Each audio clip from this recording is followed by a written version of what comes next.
AGS நண்பர்கள் எல்லாருக்கும் வணக்கம். இன்றைக்கி நம்ம என்ன பார்க்கலான்னு பார்த்தீங்கன்னா, தமிழ் எலிஜிபிலிட்டி டெஸ்ட். இதுக்கு முன்னாடி டிஎன்பிஎஸ்சி எக்ஸாம்ஸில் நடந்திருக்கும் இல்லையா, அது பார்த்தீங்கன்னா கிட்டத்தட்ட ஒரு 50 கொஷின்ஸ் இருக்குது தமிழ். சரிங்களா, தமிழ் எலிஜிபிலிட்டி டெஸ்ட் கொஷின் பார்த்தீங்கன்னா ஒரு 50 கொஷின் இருக்குது. நீ தினமும் பார்த்தீங்கன்னா நம்ம ஒரு 50 கொஷினை வீடியோஸ் அப்டேட் பண்ணி கொடுத்துருவோம். அப்படி பார்த்தீங்கன்னா உங்களுக்கு 100 கொஷின்ஸ் வரும். சரிங்களா, ஒரு நாளைக்கு பார்த்தீங்கன்னா குறைஞ்சபட்சம் நான் 2 கொஷின்ஸ் அப்லோட் பண்ணி உங்களுக்கு கொடுக்குறேன். நீங்கள் ரெகுலராக ப்ரீவியஸ் இயர் கொஷின்ஸ் பார்த்து படிச்சுக்கோங்க, எப்படிலாம் கொஷின்ஸ் கேட்டிருக்காங்க அப்படின்னு சொல்லிட்டு. சரிங்களா, டோட்டலாக பார்த்தீங்கன்னா 50 கொஷின் இருக்குது. உங்களுக்கு ஒரு 100 வீடியோ வரும். சரிங்களா, நீங்கள் தமிழ் நியூஸ் சிலபஸ் நீங்கள் பேஸ் பண்ணி படிச்சுட்டு இந்த ப்ரீவியஸ் இயர் கொஷினும் நீங்கள் பார்த்தீங்கன்னா ஓவராலாக நீங்கள் ஃபுல்லாக எக்ஸாம்ஸ்க்கு ரெடி ஆகிடலாம். சரிங்களா, நெக்ஸ்ட்டு குரூப் 4க்கு நம்ம ஈஸியாக கிளியர் பண்ணிடலாம். சரிங்களா, நம்மளுடைய சேனல் சப்ஸ்கிரைப் பண்ணாதவங்க கொஞ்சம் சப்ஸ்கிரைப் பண்ணி அதை ஃபாலோ பண்ணி வச்சுக்கோங்க. சரி, வாங்க பார்க்கலாம். ஃபர்ஸ்ட் கொஸ்டின் பாருங்கள். கீழ்கண்டவற்றுள் எது கவிஞர் தேனரசன் படைப்பு இல்லை அப்படின்னு சொல்லி கேட்குறாங்க. இதுக்கான ஆன்சர் பார்த்தீங்கன்னா ஆப்ஷன் டி, மலை பற்றிய பகிர்தல்கள். மற்றதெல்லாம் பாருங்கள் தேனரசனுடைய படைப்புகள் தான். மண்வாசல், பெய்து பலகை மேகம், வெள்ளை ரோஜா, இதெல்லாமே பார்த்தீங்கன்னா தேனரசனுடைய படைப்புகள். அடுத்து பாருங்கள், பொதுமொழிக்கு எடுத்துக்காட்டு என்ன அப்படின்னு சொல்லி கேட்குறாங்க. இதுக்கான ஆன்சர் பார்த்தீங்கன்னா ஆப்ஷன் பி, 8. 8 வேங்கை. இது எல்லாமே பார்த்தீங்கன்னா பொதுமொழிக்கு எடுத்துக்காட்டு. அடுத்து பாருங்கள், காலம் கடந்த பெயர்ச்சத்தை எப்படி சொல்லுவாங்கன்னு பார்த்தீங்கன்னா வினைத்தொகை அப்படின்னு சொல்லி சொல்லுவாங்க. Option B. அடுத்த கொஸ்டின் பாருங்கள், பாஞ்சாலி சப்தத்தில் பாம்பு கூடியவன் என்று அழைக்கப்படுவன் யார் அப்படின்னு சொல்லி கேட்குறாங்க. இதுக்கு ஆன்சர் பார்த்தீங்கன்னா ஆப்ஷன் ஏ, துரியோதனன்.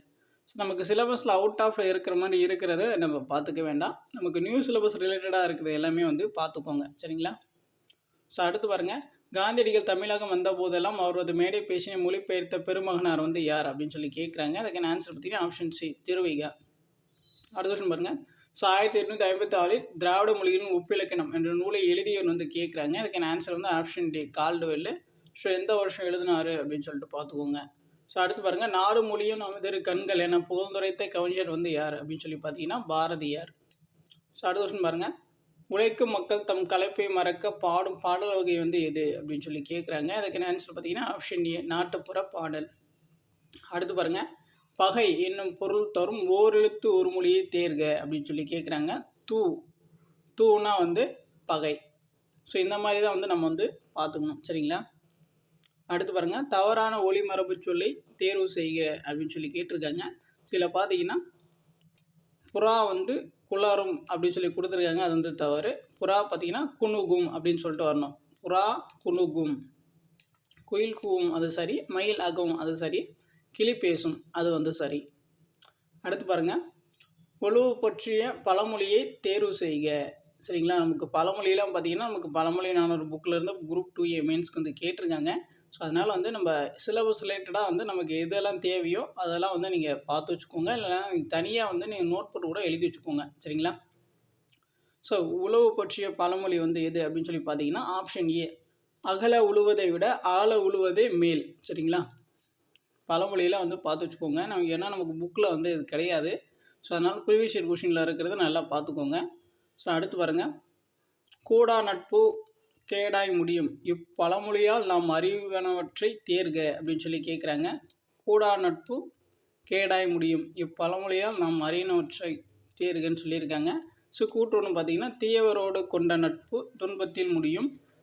அடுத்து பாருங்கள், நட்பு நமக்கு கேடயம் போல் பாதுகாப்பு தரும். இதுக்கான ஆன்சர் பார்த்தீங்கன்னா ஆப்ஷன் ஏ, கூற்று 1 மட்டும் சரி.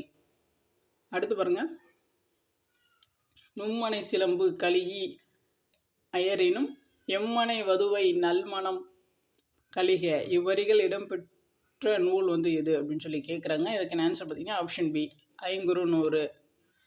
அடுத்து பாருங்கள், பாவகையால் பெயர் பெற்ற சங்க இலக்கிய 8 தொகை நூல்கள் எது அப்படின்னு சொல்லி கேட்குறாங்க. இதுக்கான ஆன்சர் பார்த்தீங்கன்னா ஆப்ஷன் டி, பரிபாடல் கலித்தொகை. அடுத்து பாருங்கள், அகநானூறு டேஷ் எனவும் அழைக்கப்படுகிறது. இதுக்கான ஆன்சர் பார்த்தீங்கன்னா ஆப்ஷன் பி, நெடுந்தொகை. அடுத்து பாருங்கள், அகன் அமர் காதல் ஐய நின்னோடும் எழுவார் ஆணும் என்று ராமனை யாரை குறிப்பிடுகின்றான் அப்படின்னு சொல்லி கேட்குறாங்க. இதுக்கான ஆன்சர் பார்த்தீங்கன்னா ஆப்ஷன் டி, வீடனன். அடுத்து பாருங்கள், ஒவ்வொரு சிவனடியார் பெருமையும் ஒரு அடியில் கூறும் நூலை பாடியவர் யாருன்னு பார்த்தீங்கன்னா சுந்தரர். அடுத்து பாருங்கள், திருவிளையாடல் புராணத்தில் உள்ள திருவிளையாடலின் எண்ணிக்கை வந்து எத்தனைன்னு பார்த்தீங்கன்னா 64. அடுத்து பாருங்கள், முனைப்பாடிய இயற்றிய அறநெறிச்சாரம் எத்தனை பாடல்களை கொண்டதுன்னா 25 பாடல்களை கொண்டது. ஸோ அடுத்து பாருங்கள், அகரவரிசை. ஸோ அகரவரிசை பொறுத்த வரைக்கும் நமக்கு தெரியும். ஸோ ஆ ஃபஸ்ட்டு இந்த ஆர்டரில் இருக்கான்னு ஃபஸ்ட்டு பார்க்கணும். அதுக்கப்புறம் பார்த்திங்கன்னா சா இந்த ஆர்டரில் வந்து நம்ம பார்க்கணும். ஸோ அந்த ஆர்டர் படி பார்த்தா வந்து நமக்கு எது வரும் அப்படின்னு சொல்லி பார்த்தீங்கன்னா ஆப்ஷன் சி தான் வந்து சரியாக இருக்கும். சரிங்களா? ஸோ அடுத்து பாருங்கள், வேர்ச்சொல் காண்க. ஞாலம், இதோடைய வேர்ச்சொல் வந்து என்ன அப்படின்னு சொல்லி கேட்டிருக்காங்க. இதோடைய வேர்ச்சொல் பார்த்திங்கன்னா ஞால். ஸோ ஞாலம்னா என்னன்னு பார்த்தீங்கன்னா உலகம். சரிங்களா? அது வேர்ச்சொல் வந்து ஞால். ஸோ அடுத்து பாருங்கள், பொருத்தமான விடையை தெரிவு செய்க. குழந்தை தனது ஒரு விரலை காட்டி இந்த விரல் சின்ன விரலா பெரிய விரலா என கேட்பது வந்து என்ன அப்படின்னு சொல்லி கேட்குறாங்க. ஸோ இதுக்கான ஆன்சர் பார்த்தீங்கன்னா ஆப்ஷன் ஏ, வினாவலு. கண்டிப்பாக பார்த்தீங்கன்னா வலுவிலிருந்து ஒரு கொஷின் வரும். அதனால் புக்கில் இருக்கிறத வந்து நீங்கள் நல்லா பார்த்துக்கோங்க, நியூ புக் அண்ட் ஓல்டு புக்கில் இருக்கிறதெல்லாம். ஸோ அடுத்து பாருங்கள், பொருந்தாததை வந்து கண்டறிய அப்படின்னு சொல்லி கேட்குறாங்க. இதில் பார்த்தீங்கன்னா இது எல்லாமே வந்து காய். வெண்டைக்காய், அத்திக்காய், ஆலங்காய், இது மட்டும் பார்த்தீங்கன்னா தண்ணீர் தொட்டி அப்படின்னு சொல்லிட்டு அவங்க கொடுத்துருக்காங்க. டிஃப்ரெண்ட்டாக இருக்குது, அவ்வளோதான். அடுத்து பாருங்கள், ஆதிரையான் என்பது எவ்வகை பெயர்ச்சொல் அப்படின்னு சொல்லி கேட்குறாங்க. ஸோ இதற்கான ஆன்சர் பார்த்தீங்கன்னா ஆப்ஷன் பி, காலப்பெயர். ஆதிரை என்பது பார்த்திங்கன்னா ஒரு காலத்தை வந்து குறிக்கும். ஸோ அதுக்கப்புறம் பாருங்கள், சொற்களை முறைப்படுத்துக. ஸோ இது பார்த்திங்கன்னா அதுக்கான சரியான தொடரமைப்பு வந்து எதுன்னு பார்த்தீங்கன்னா அம்பு விடும் கலையை ஏகலை என்றது தமிழ். இதுதான் வந்து சரி. அடுத்து பாருங்கள், போரெழுத்து ஒரு மொழியின் பொருள் தருக. நான் என்ன அப்படின்னு சொல்லி கேட்டிருக்காங்க. நான் வந்து நாக்கு. அடுத்து பாருங்கள், ஒலி வேறுபாடு அறிந்து சரியான பொருளை தேர்க. தாள், தாள். இந்த தாள்னா என்ன பார்த்தீங்கன்னா தாளாட்டு. இந்த தாள்னா பார்த்தீங்கன்னா பாதம். அடுத்து பாருங்கள், தமிழ் ஆட்சி மொழியாக திகழும் நாடுகள் எவை? இதுக்கான ஆன்சர் வந்து option A, Ilangai, Singapore, Malaysia. அடுத்து பாருங்கள், கிரேக்க அறிஞர் தலாமி தமிழகத்தின் முதன்மையான உள்நாட்டு வணிக மையமாக எந்த ஊரை குறிப்பிட்டுள்ளார்? இதுக்கான ஆன்சர் வந்து ஆப்ஷன் டி, கரூர். அடுத்து பாருங்கள், ஸோ தமிழகத்தின் தலைநகராக சென்னையே இருக்க வேண்டும் என்பதற்காக தலையை கொடுத்தேனும் தலைநகரை காப்போம் என முழங்கியவர் வந்து மாப்போ சிவஞானம். Option D. அடுத்து பாருங்கள், ஸோ அம்பேத்கரின் இயற்பெயர் டேஷ் ஆகும். இதுக்கான ஆன்சர் தெரியும், option D, Bhimrao Ramji. So அடுத்து பாருங்கள், வாணிதாசனுடைய நூல்கள் வந்து கேட்குறாங்க என்னன்னு. தமிழச்சி, கொடிமுல்லை, துடுவானம். இது எல்லாமே பார்த்திங்கன்னா வாணிதாசனுடைய நூல்கள். ஸோ அடுத்து பாருங்கள், ஆண்டு பண்டாரம் உனை வேண்டி கொண்டேனே என்னும் நாட்டு பாடலை ஒட்டி தீண்டாதோர் விண்ணப்பம் பாடியவர் வந்து என்ன அப்படின்னு சொல்லி கேட்குறாங்க. ஸோ இதுக்கான ஆன்சர் பார்த்தீங்கன்னா ஆப்ஷன் பி, கவுமணி தேசிக விநாயகனார். அவர் தான் வந்து பாடியிருப்பார். ஸோ அடுத்து பாருங்கள், வேங்கடத்தில் குலசேகர ஆழ்வார் டேஷாக இருக்க விரும்பினார். இதுக்கான ஆன்சர் ஆப்ஷன் டி, பாடி. ஸோ அதுக்கப்புறம் பார்த்தீங்கன்னா, ஸோ 1981 முதல் உலகத் தமிழ் மாநாட்டில் மாந்தன் தோற்றமும் தமிழர் மரபும் என்னும் தலைப்பில் சொற்பொழிவாற்றியவர் வந்து யாருன்னு கேட்குறாங்க. அதுக்கான ஆன்சர் பார்த்தீங்கன்னா ஆப்ஷன் டி, தேவநேய பாவனார். அடுத்து பாருங்கள், தமிழ் மகள் என பாரதியாரால் அழைக்கப்பெற்ற பெண் பார்ப்புலவர். ஸோ ஔவையார். அடுத்து பாருங்கள், கூற்றும் காரணம். கூற்று பாருங்கள், காவடியாட்டம் மரத்தண்டின் இருமுனைகளிலும் சிற்ப வேலைப்பாடுள்ள பலகையை பொருத்தி மூங்கில் குச்சிகளால் அரைவட்டமாக இணைக்கின்றனர். அடுத்து பார்த்தீங்கன்னா காரணம். ஸோ காய் என்பதற்கு பாரம் தாங்கும் கோல் என்று பெயர். ஸோ இது கூட கேட்டிருந்தாங்க, காய் என்பதுடைய பொருள் வந்து என்ன அப்படின்னு சொல்லிட்டு. இப்போ குரூப் 2A மெயின்ஸில் கேட்டிருந்தாங்க, பாரம் தாங்கும் கோல். ஸோ இதுக்கான ஆன்சர் பார்த்தீங்கன்னா ஆப்ஷன் பி, கூற்று சரி, காரணமும் சரி. ப்ரீவியஸ் இயர் கொஷின் நீங்கள் படித்தாலே ஸோ நிறைய வந்து நம்மளால் ஆன்சர் பண்ண முடியும். மரக்கால் கூத்து என்று அழைக்கப்படுவது பொய்க்கால் குதிரை ஆட்டம். அடுத்து பாருங்கள், உலக சரித்திரம் என்ற உலக புகழ்பெற்ற நூலின் ஆசிரியர் வந்து ஆப்ஷன் சி, ஜவஹர்லால் நேரு. அடுத்து பாருங்கள், ஓமையால் விளக்கப்பெறும் பொருத்தமான பொருளை தேர்ந்தெடு. வளவன் கிணற்று தவளை போல வாழ்ந்தான்.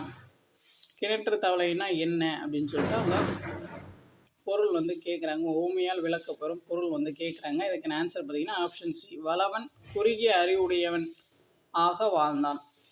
வெளி உலகமே தெரியாத மாதிரி வாழ்கிறது தான் வந்து அப்படி சொல்லுவாங்க. ஸோ அதுக்கப்புறம் பாருங்கள் அதே தான். ஊமையால் விளக்கப்பெறும் பொருத்தமான பொருளை தேர்ந்தெடு. பாரியின் பரம்பு மலையின் புகழ் குன்றின் மேலிட்ட விளக்கு போல் பரவியது அப்படின்னு சொல்லி கேட்குறாங்க. இதுக்கான சரியான பொருள் பார்த்தீங்கன்னா பரம்பு மலையின் புகழ் ஓங்கியது, ஆப்ஷன் சி. அடுத்து பாருங்கள், கீழ்கண்டவற்றுள் செய்வினை வாக்கியம் வந்து எது அப்படின்னு சொல்லி கேட்குறாங்க. ஸோ இதுக்கான ஆன்சர் பார்த்தீங்கன்னா ஆப்ஷன் சி, அமைச்சர் விருது வழங்கினார். செய்வினை, அவர் ஒரு செயல் வந்து செஞ்சுருக்கார் இல்லையா, அமைச்சர் விருது வழங்கினார், செய்வினை வாக்கியம். அடுத்து பாருங்கள், இதிலே பார்த்தீங்கன்னா நான் இலக்கணம் கற்று வாழ்வில் உயர்ந்தேன். இது பார்த்தீங்கன்னா என்ன வரும்னா தன்வினை வாக்கியத்தில் வரும். சரிங்களா. அடுத்து பாருங்கள், பின்வருவனவற்றுள் வினாத்தொடர் அல்லாத ஒன்றை கண்டறிக அப்படின்னு சொல்லி கேட்குறாங்க. காணலின் நீரோ, அது வினாத்தொடர் தான். காட்சி பிழைத்தானே, அது வந்து வினாத்தொடர் தான். நானும் ஓர் கனவே, இது வந்து வினாத்தொடர் தான். வானகமே, இளவையிலே, மரச்சரிவே, இது எல்லாமே பார்த்தீங்கன்னா வினாத்தொடர் தான். சாரி, வினாத்தொடர் அல்ல. அடுத்து பாருங்கள், அடிநிமிர் வில்லா செய்யத்தொகுதி அறம்பொருள் இன்பம் அடுக்கி அவ்வகை திறம்பட வருவது வந்து எது அப்படின்னு சொல்லி கேட்டிருக்காங்க. அதுக்கான ஆன்சர் பார்த்தீங்கன்னா ஆப்ஷன் ஏ, கீழ்கணக்கு நூல்கள். அடுத்து பாருங்க, கனி மேதாவியர் எந்த சமயத்தை சேர்ந்தவர் அப்படின்னு சொல்லி கேட்குறாங்க. அதுக்கான ஆன்சர் பார்த்தீங்கன்னா ஆப்ஷன் பி, சமணம். அடுத்து பாருங்கள், வாழ்வுக்குரிய அன்பு நெறியை கூறும் உயர்ந்த நூல் திருக்குறள் என்று பாராட்டியவர் வந்து யார் அப்படின்னு சொல்லி கேட்குறாங்க. இதுக்கான ஆன்சர் வந்து ஆப்ஷன் பி, ஆல்பர்ட் ஸ்வைட்சர். அடுத்து பாருங்கள், தமிழ் 3000 ஸோ திருமந்திரத்தை சொல்லுவாங்க. அதுக்கப்புறம் தேவநாய பாவனர் பற்றி சொல்லியிருக்காங்க. ஸோ மொழிநாயர் என்று அழைக்கப்படுகிறார். கூற்று ஒன்று பாருங்கள். ரெண்டாவது பாருங்கள், செந்தமிழ் சொற்பிறப்பியல் அகரமுதலி திட்ட இயக்குநராக பணியாற்றியவர். மூணாவது பாருங்கள், பள்ளிப்பறவை என்ற நூலை எழுதியவர் அப்படின்னு சொல்லி கொடுத்துருக்காங்க. சரியானது பார்த்தீங்கன்னா 1, 2 மட்டும்தான் வந்து சரி. ஸோ அடுத்து பாருங்கள், தம் மீது எச்சமிட்ட கொக்கை விழித்து பார்த்து எரித்தவர் வந்து யார் அப்படின்னு சொல்லி கேட்குறாங்க. இதுக்கு ஆன்சர் பார்த்தீங்கன்னா ஆப்ஷன் சி, கொங்கடார். அடுத்து பாருங்கள், அட்ட மாசாத்திகள், இதில் அட்டம் என்னும் சொல்லின் பொருள் வந்து என்ன அப்படின்னு சொல்லி கேட்குறாங்க. அட்ட மாசாத்திகள், இதில் அட்டம் என்னும் சொல்லின் பொருள் வந்து 8. ஸோ அவ்வளோதான். இன்றைக்கி அந்த 50 கொஷின்ஸ் போதும். 50 கொஷின்ஸே வந்து ஒன்ஸ் நீங்கள் சும்மா ரிவிஷன் பண்ணி பார்த்துக்கோங்க. நியூ சிலபஸ்க்கு ஏற்ற மாதிரி இருக்கிறது மட்டும் நம்ம ரெகுலராக ஃபாலோ பண்ணிக்கோங்க. சரிங்களா. உங்களுக்கு வேறு ஏதாச்சும் டவுட் இருந்துச்சுன்னா நீங்கள் வந்து கமெண்ட் பண்ணுங்கள், நம்ம வந்து ரெஸ்பான்ஸ் பண்ணுவோம். ஸோ இப்போ தான் வந்து நம்ம சேனல் ஃபஸ்ட் டைம் பார்க்குறீங்கன்னா கொஞ்சம் சப்ஸ்கிரைப் பண்ணி ஃபாலோ பண்ணி வச்சுக்கோங்க. தேங்க்யூ.